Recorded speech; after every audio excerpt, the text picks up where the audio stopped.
살아있는 권력과 떠오르는 권력 간 기싸움이 극한으로 치닫고 있습니다. 문재인 대통령과 윤석열 당선인은 통상 열흘 내로 만나오던 관례를 깨고 보름이 넘도록 얼굴 한번 못 보고 있습니다. 이러다 회동 자체가 불발될 수 있다는 관측도 나오는데요. 역사상 최악의 신구 권력 갈등으로 기록되고 있습니다. 이전 최악의 사례로는 15년 전 노무현 대통령과 이명박 당선인의 만남이 꼽혀왔습니다. 지금처럼 진보 진영이 다수 의석을 차지하던 때 보수 진영이 정권 교체에 성공했던 시기였죠. 정권 2학기 내내 혼란스러운 모습을 보이다 지금은 한 명은 서거하고 한 명은 감옥에 갇힌 신세가 됐습니다.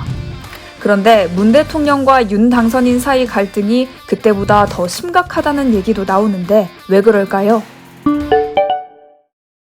2007년 당시 노 대통령과 이 당선인 사이의 갈등을 되짚어보면 두 사람은 대선 직후 9일 만에 청와대에서 만났습니다. 첫 만남 자체는 화기애애했습니다. 당선인이 더 윗분이다, 임기가 다해도 선임자를 우대하겠다며 서로 덕담을 주고받기도 했죠.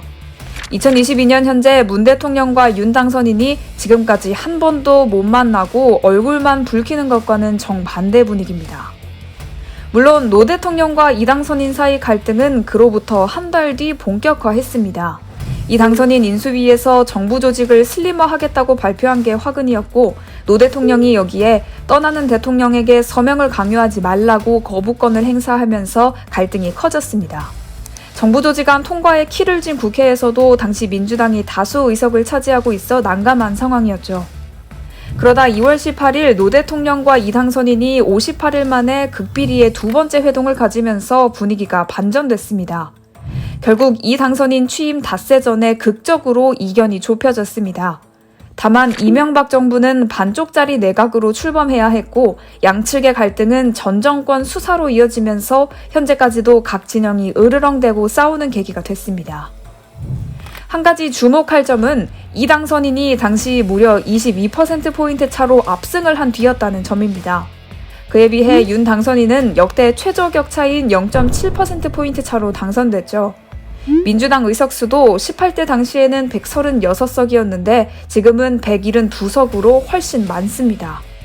윤 당선인으로선 득표율도 탄탄하지 않고 여소야대라는 부담감도 훨씬 큰 상황인 거죠. 윤 당선인 취임 직후 불과 한 달 뒤에 6일 지방선거가 치러진다는 점도 변수입니다. 워낙 20대 대선이 근소한 표차로 결과가 갈렸기 때문에 이번 지방선거는 대선 후반전 격으로 평가받습니다. 대선에서 한 번 진 민주당이 지방선거에 사활을 걸고 재기를 노리는 이유입니다. 문 대통령과 윤 당선인 사이 갈등의 핵심은 집무실 이전 문제입니다. MB 사면 문제와 인사권 행사 문제도 갈등의 이유로 꼽히는데 물밑에선 상당한 합의를 이룬 상태라고 합니다. 그러나 집무실 이전 문제만큼은 양측이 한치 양보도 없는 강대강 대치를 이어가고 있어서 일각에선 윤 당선인이 정말 서울 통이동 임시 집무실에서 임기를 시작하는 초유의 사태가 벌어질 수 있다는 관측도 나옵니다. 양측은 표면적으로는 서로 이른 시일 내에 만나자면서 신구 갈등으로 비치는 걸 경계하는 분위기인데 민심은 이미 알고 있습니다. 살아있는 권력과 떠오르는 권력이 팽팽한 기싸움을 벌이고 있다는 사실을 말이죠. 문 대통령과 윤 당선인의 회동 날짜는 현재까지도 불투명합니다. 심지어는 의견을 조율하지 못하면 만날 이유가 없다는 얘기도 양 진영에서 나옵니다. 평화롭게 정권을 이양하는 그림은 정말 불가능한 걸까요? 두 사람이 만날 수 있을지 아니면 영영 못 만날지 지켜봐야겠습니다.